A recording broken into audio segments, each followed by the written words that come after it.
Well, we have some great guests joining us here in the studio today that are actually live tweeting.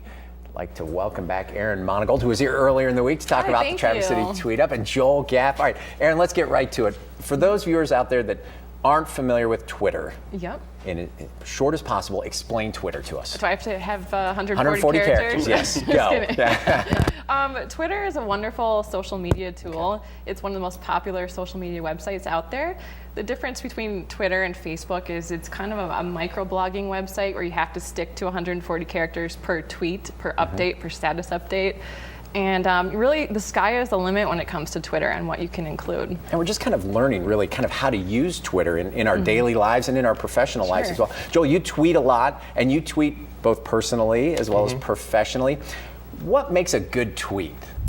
A good tweet is, obviously, as Aaron said, it has to be short and concise. Right. One thing that people use Twitter for quite a bit is as a pointing tool. Okay. Well, rather than trying to pack everything you want to say into 140 characters, you put a link in that tweet, and it sends somebody somewhere else to maybe a blog article or a news link, so they can see the full story there. So it points them into a direction of something worthwhile. Maybe more interesting. Maybe it's more like a headline if people are kind of familiar with that. Exactly. It sends them somewhere. And there are certainly things that we can put in our tweets that make them eye-catching or interesting or unusual. And is that kind of what we should be aiming for when we tweet? Well, absolutely. I mean, like I said, the sky is the limit. You could include links to videos, to photos, to images, really anything. And then you also want to make sure that it's short enough so you can share it and retweet it and have people, something that's interesting that they can share. And then also make sure you use a hashtag if it's something that, like tonight we're using hashtag UpNorthLive, something that can help follow along in the conversation.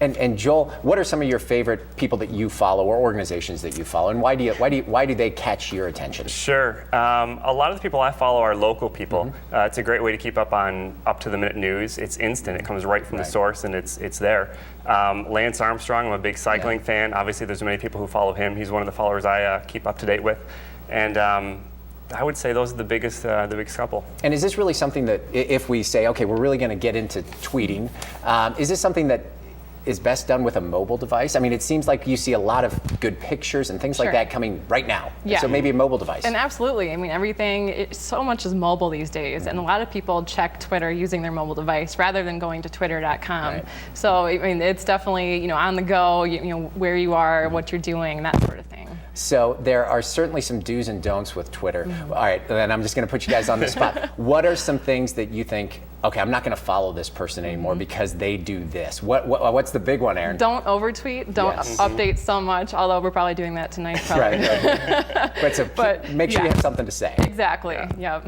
And same thing, Joel? Yeah, absolutely. Somebody who just puts a lot of updates out there with not a lot of real substance to them. They just flood your Twitter feed, and it becomes kind of a nuisance. It does, because you're trying to scroll down to find something new from somebody else. Exactly. So, all right, Traverse City has a pretty active tweeting community, and that's where we get into TweetUp. There's an event coming up if people want to find out more. Tell us about that. Sure. It's next Thursday, March 8th from 5 till 8 p.m. at Sletter's Tavern here in Slabtown. And it's our next Traverse City TweetUp event, and it's just a meetup for everyone that's involved in social media or on Twitter for them to get together and really meet people face to face and put that name to, the photo to the name. Right, or the handle, the Twitter handle. Exactly. And they don't have to be, somebody can come that's never been on Twitter. They can learn about it. They don't have to be active. They can actually come to these events and learn the process. Definitely. All right, well, you guys are going to go back to the set, and you're going to keep tweeting for us throughout tonight's broadcast. We really appreciate you coming. Thank you. Thanks for having us. Thank you. Ariel, back to you.